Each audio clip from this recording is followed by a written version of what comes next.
나단 선지자가 다윗 왕 앞에 나와서 그 책망하는 장면이 나와요. 근데 비유를 들어서 얘기하죠. 나단 선지자가 그때 이제 다윗 왕이 이제 그 우리아를 죽이고 밧세바를 범하고 즉 혼자서 이제 왕위에 앉아 있는데 나단 선지자가 갑자기 나타나서 이제 왕에게 직언을 하는 거죠. 근데 그 직언이 뭐였냐면 어떤 예화를 듭니다. 우화를 들죠. 어, 가난한 사람에게 양 한 마리 있고 부자에게는 양이 많았는데 부자가 가난한 사람의 양을 한 마리 뺏어서 갔다. 그러면 어떻게 하겠냐? 라고 이야기를 하죠. 이제 그 이야기를 듣고 나서 다윗 왕이 뭐라고 하냐면 크게 화를 내면서 이렇게 하죠. 내가 여호와의 살아계심을 두고 맹세하노니 이 일을 향한 사람은 마땅히 죽을 자라. 라고 얘기를 하는 거죠. 근데 이제 아차 싶은 거죠.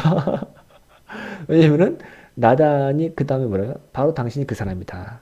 바로 당신이 가난한 사람의 양을 한 마리 잡아먹는 못된 사람이다. 라고 얘기를 하는 거죠. 여기 이 이야기에서 그 스트롬 교수는 예언자적 설교의 아주 전형, 패턴, 패러다임을 이야기하는데요. 어떻게 얘기하냐면 이런 거예요. 이 이야기에서 가장 인상적인 부분은 나단이 다윗의 죄를 직접 언급하지 않았던 거예요. 직접 지적하지 않. 당신 왜 그런 나쁜 짓 했습니까? 말을 안 했다. 비유를 들었잖아요. 이것은 예언자가 단지 그 시대에 가장 강력한 권력을 가지고 있는 왕이 두려워서 그렇게 한 게 아니란 거예요. 오히려 예언자는 왕의 도덕적 불법을 가장 강력한 방법으로 지적한 겁니다. 다윗 왕은 부자의 행동을 용납할 수 없었고 그 이야기를 들으면서 매우 흥분하면서 격분했죠. 그리고 부자의 행동이 바로 자신이 저지른 행동이라는 것을 깨닫지 못했던 거죠. 예언자적 설교는요, 하나님의 말씀을 정직하고 진실된 어조로 가감없이 전달하는 겁니다. 지상의 통치자가 불의와 불법을 저지를 때 예언자는 말씀을 진실하게 전하는 것으로 족합니다. 예언자적 설교의 진정한 능력은 그 설교가 청자로 하여금 자신의 죄를 깨닫고 자신의 잘못을 뉘우치게 만드는 겁니다. 즉 청중의 상상력을 자극하고 그로 말미암아 자신의 행동을 돌아보게 만드는 겁니다. 자신의 눈 속에 담긴 들보를 보게 만드는 겁니다. 이 말은 뭐냐면, 그러니까 나단 선지자가 다윗 왕한테 직언을 할 수 없어서 안 했던 게 아니라 오히려 더 효과적인 직언을 했던 거예요. 그러니까 그 더 효과적인 거는 어떤 이야기를 통해서, 그러니까 지금 그 맥락과 다른 이야기를 하면서 이 이야기를 듣는 그 왕이 그 이야기를 들으면서 자연스럽게, 물론 이제 다윗 왕은 그 이야기가 자기를 빗대서 한 얘기인지 끝까지 모르고 나단 선지가 다 바로 당시다 할 때 그때 알았지만, 조금만 생각해 보면은 그 이야기가 지금 나를 향해서 하고 있는 거구나 라고 알 수 있거든요. 그러니까 그 이야기를 들으면서 스스로, 그러니까 나의 죄를 직접 언급한 건 아닌데 그 이야기를 들으니까 묘하게 지금 내가 어떤 행동을 하고 어떤 걸 해야 되는지를 알게 되는 거. 이게 예언자적 상상력이라는 거예요. 아시겠어요? 이건 월터 브루그만도 똑같이 얘기를 했어요. 뭐냐면은 무슨 예언자가 뭐 대단하게 구체적인 이슈에 대해서 사회 문제에 대해서 막 지적하고 뭐 정치 평론한 것 같냐? 전혀 그렇지 않다.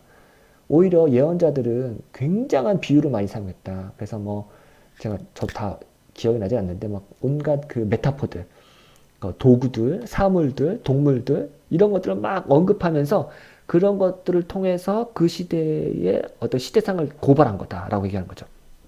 자, 그럼 이거를 오늘날 우리 상황에 적용하면 어떻게 될까? 보네파가 뭐라고 얘기했냐면 10계명과 주기도만 설교했을 뿐인데 그 설교만으로 가장 강력한 사회적 비판 메시지가 될 수 있다 이렇게 얘기했어요.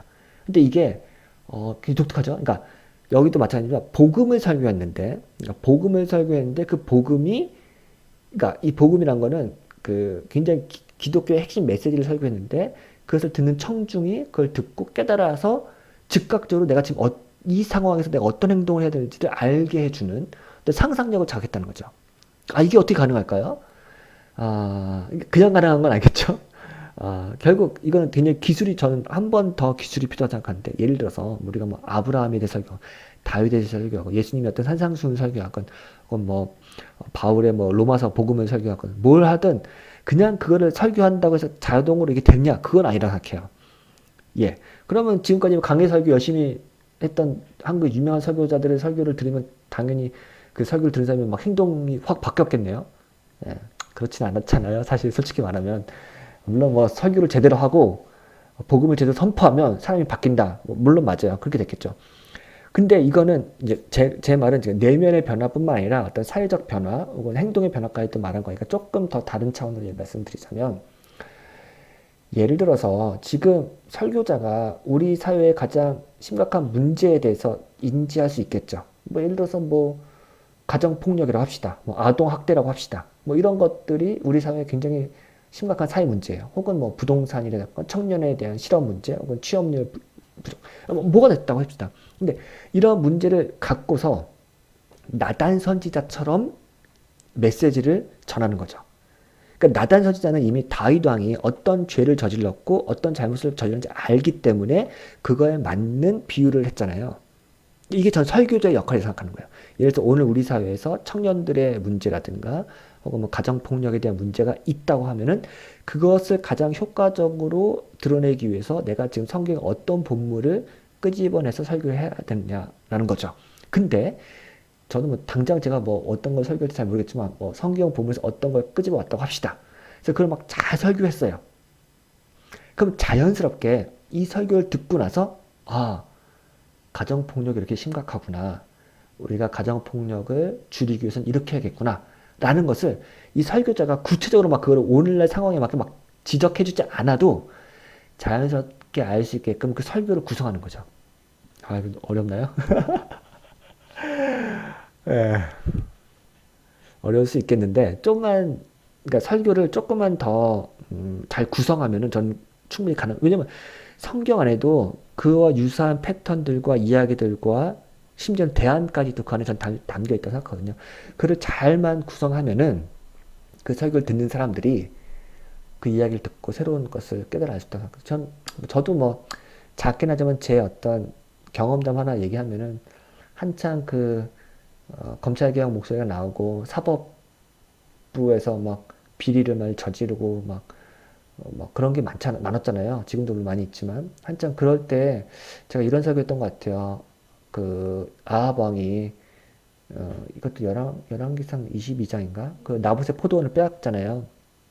근데 이제 공권력과 사법 권력을 활용해서 그 죄가 없는 사람은 죄를 뒤집어 씌우고 죽게 만들고 그 다음에 자기가 원하는 땅을 빼앗잖아요.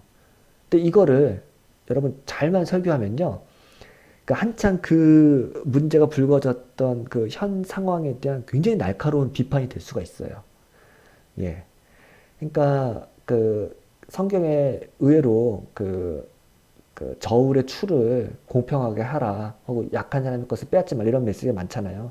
근데 우리 사회에서 그런 이슈들이 있을 때 그런 걸 언급한다든가 그걸 잘 내러티브를 구성하면은 그 설교를 듣는 사람이 아 지금 이 설교가 지금 우리 사회에서 어떤 문제를 담고 있구나 하는 것을 아주 감각적으로 깨닫게 알 수도 있어요. 근데 그것만 잘 구성하면은 저는 예언자적 설교가 굉장히 효과적으로 될 수 있다. 그러니까 제 말은 성경을 잘 설교했는데 그게 예언자적 설교도 될 수 있다는 거죠. 음. 그래서 이거는 이제 설교학에서도 많이 얘기하는데 하우워스도 그런 얘기를 하죠. 아,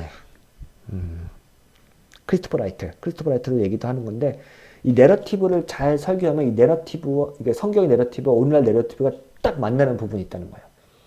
뭔가 우리가 이 여기서 뭐 원리를 뽑아내서 성경으로부터 뭐 적용점 뽑아내서 우리 사회에 자꾸 막 적용하려고 하고 구체적으로 뭔가를 막 제시하려고 하는 방식 이게 우리 전통적인 설교였잖아요.